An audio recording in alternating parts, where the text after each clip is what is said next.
It's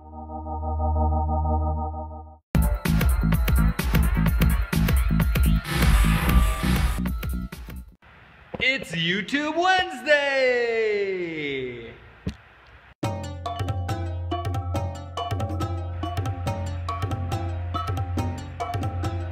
I'm gonna make a witch cabinet, and to do that, one of the things I had to do was get a bunch of art off of Photoshop. I had to make sure it was legally obtained because I'm gonna use mine for commercial use. Let's say you want to use witch artwork in your haunted attraction. I'm going to put in the word witch into my Google search. I'm going to go to images, of course. And now there's something over here called search tools. I'm going to hit this search tools right there. Now, there's a bunch of different tabs, and one of them is usage rights. So I want to go under usage rights, and I want to put labeled for reuse. The reason why that is because labeled for non-commercial reuse, if you're charging admission to your haunted house and you put in their artwork, you're stealing. You wouldn't necessarily want them to copy your prop or copy art that you did and use it for something, so we don't want to do the same to them unless it's allowed. So you hit labeled for reuse. And now all these things here have been put up so that we can use them. That's a real cool, nice old woodcut image feeding some kind of weird cat frog creature. That's really neat. And I know I'm legally allowed to use this. So now I can view image, and I can just steal that art by dragging it. I'm going to put it on my other desktop. And now I know I can use that artwork because I got it legally, or at least I tried to get it legally by using labeled for reuse. I'm legally allowed to use that artwork. So that's something in this Google search tools, which is awesome. Use that feature if you are using the artwork for commercial use. If it's just for your home and you don't charge any admission, go ahead and steal art if you want. That's fine. It's not illegal to do that. But if you think you're gonna go pro, you can't use those props in that pro attraction legally. These aren't straight. I wanted all the same color profile on them, so I did do some Photoshop work on them, and also just to maximize the paper, because sometimes you'll print them and they'll be a quarter sized, and so I just maximized by maybe making several copies of it on the same page, so I'm not going to waste paper while I'm printing. So that's another stage. This stage right now, what I'm going to do is, I got this medicine cabinet. I found it off the side of the road. Medicine cabinets are something that I always get if I see them, because you can hang it on a wall, you can put cool stuff inside of it, and it's pretty easy to make these look awesome. So what I'm going to do with this guy, I'm going to take these panels out and I'll replace them. I mean, this door's busted, but for a prop, I think it's fine. I'm going to go ahead and just take these panels out. I'll replace those so you can see what I put in it. And I'll go ahead and get started. To add a layer of detail, I'm going to replace these with this. I'm actually going to cut this so that it takes up this space exactly. I'll glue it in place, and then I can paint this to look like metal, look like a cage over it. So I know that I want this piece to be this size. I'm going to use this as a pattern.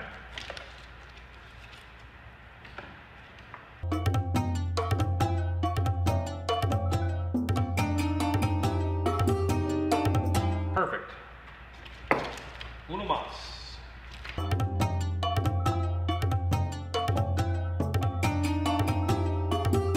I could just bend these so they stay flat in this small of a piece, or I could heat gun them to get this curve out of them.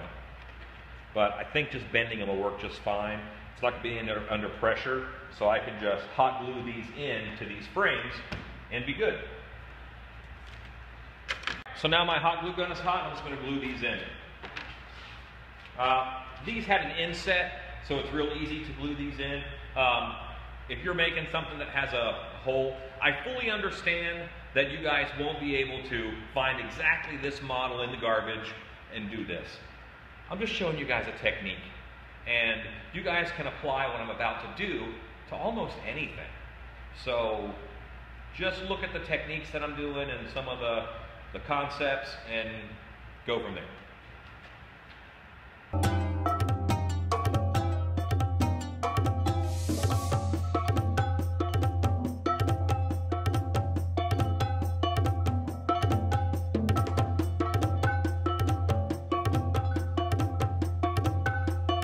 Both of my door panels are glued on, and I'm good to move on to my next step. I'm going to use a Haunter's Best Friend, a flat black spray paint, and paint these gratings over. It's plastic, and this is not plastic spray paint, so it could chip. I'm going to go thick enough. I don't think it's going to be a problem.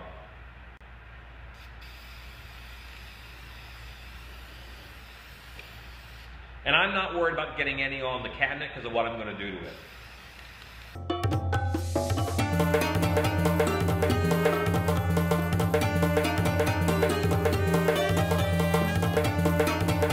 Already, I think that makes this cabinet look a lot more visually interesting, and anything I put inside, you'll be able to see. I'll be able to tie these doors shut with something witchy, because I'm making a witch cabinet, and that way, the guests won't open and close the doors, but they'll be able to see any cool spell bottles or anything that I put inside. I'm going to do a little more black paint on it just to accent some areas and darken all my corners, because I might not get to cover them in my next process. While my paint dries, I'm going to trim all of my artwork because I don't want any of this white border showing. So I'll make sure I trim all that.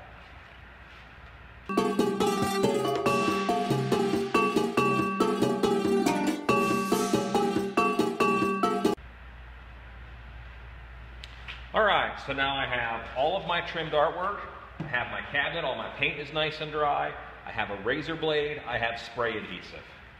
This is the fun part. I'm not really thinking much here, I'm just throwing on art right now.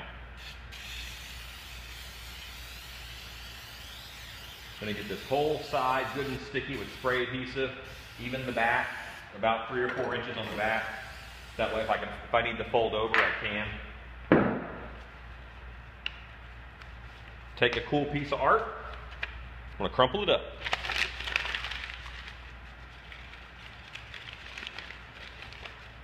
And now that I've uncrumpled it,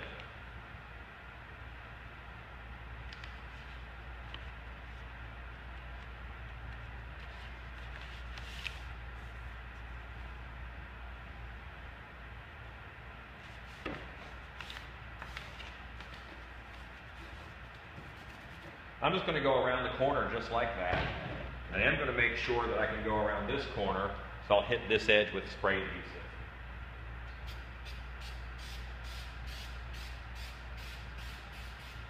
Okay. So now when I fold this guy over, he'll stay really nice. Alright, now I should have another piece. And I don't want to put the same artwork next to each other. I did print out multiple copies of things. So.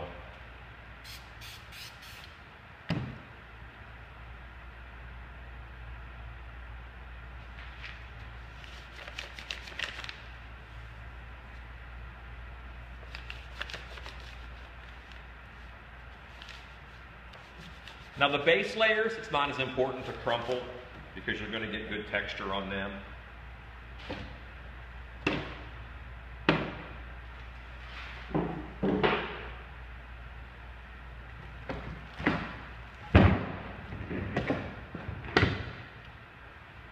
All right, that'll keep me from tipping over anymore. So I got a little piece down here. That's not quite big enough. Not quite big enough. Different sizes are good. Oh, here's a good piece.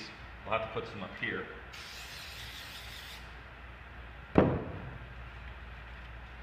I want that circle to show. So that's what I'll make sure gets on there. I'm just going to turn that corner by pushing that down.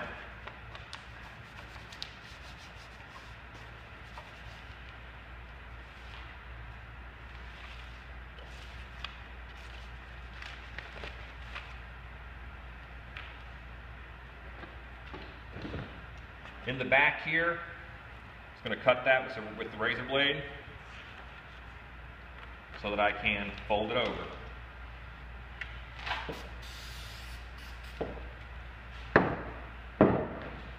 And I'm not folding it right away because that's not the best way to use spray adhesive. You want to let it sit for a second or so. Now I've got a weird ugly seam here, and I've got a weird ugly seam here. So I'm going to go ahead and hit that with spray adhesive.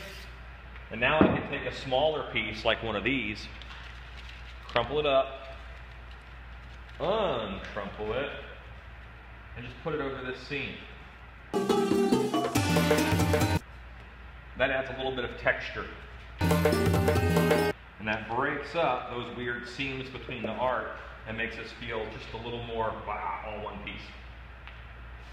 Okay, this is dry enough by now. Do that fold over.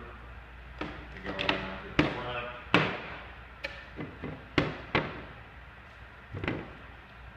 Okay, I did spray this edge really well, so I want to hit it with something. And I'm just going to cut this along that edge.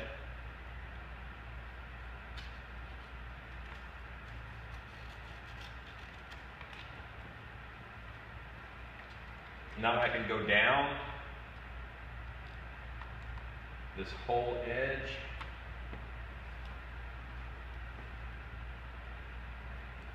With one little piece.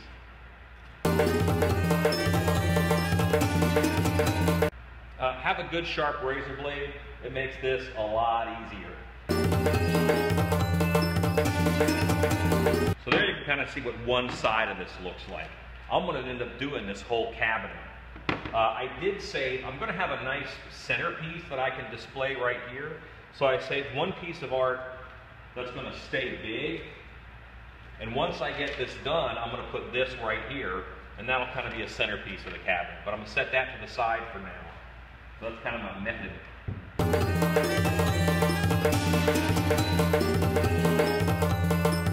Since the spray adhesive is clear, I can go right over the old artwork. It's going to add a little bit of texture to it, but it's not stuff I want people to read anyway.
In order to seal all this up, I'm going to go ahead and give it a coat of clear matte sealer that's going to help bind down all these edges and just hold this whole thing together.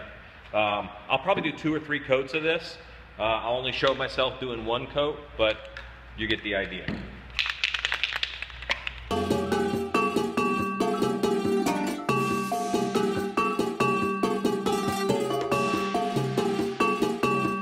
So my 3 coats of sealer have been applied and dried, and now I'm going to take some Tandy Leather Stain, Gel Antique, Saddle Tan Color.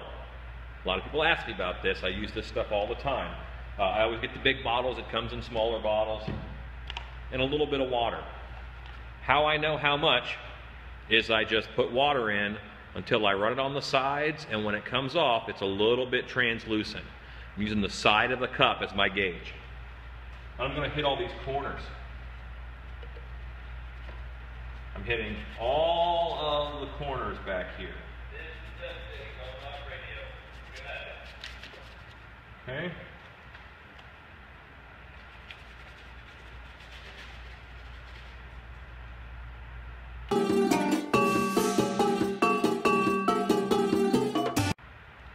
I'm also going to go around the edges of the important artwork.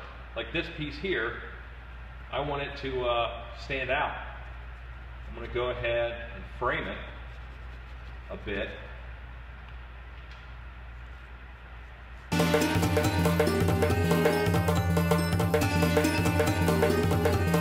Once I get a good deep on the corners, you know, lots of material, I'm going to pull from that and kind of feather it up, because I don't want it to be super heavy everywhere. I'm going to thin it out towards the middle.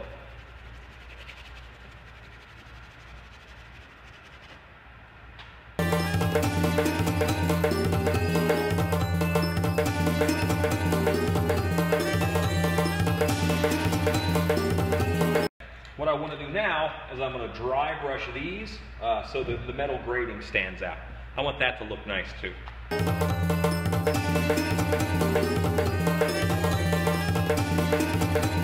For a finishing touch, I have some raffia and a chicken's foot. I'm just going to tie the door handles together with those.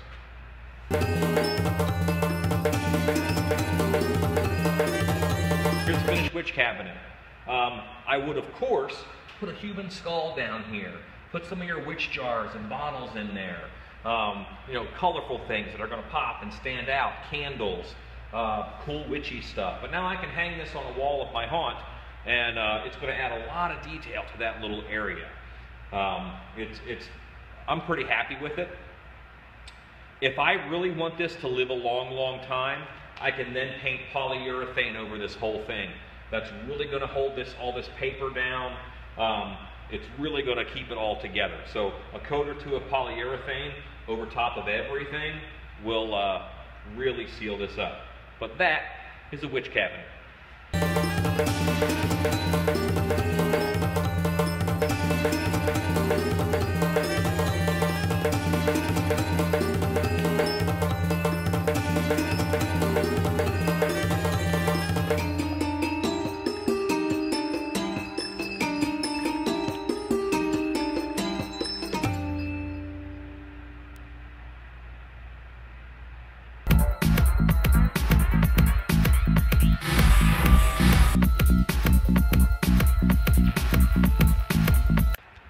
Go make witchy stuff. Alan for MJ. Alan for MJ. Go for MJ. Remember how you said you wanted to be on YouTube Wednesday one day?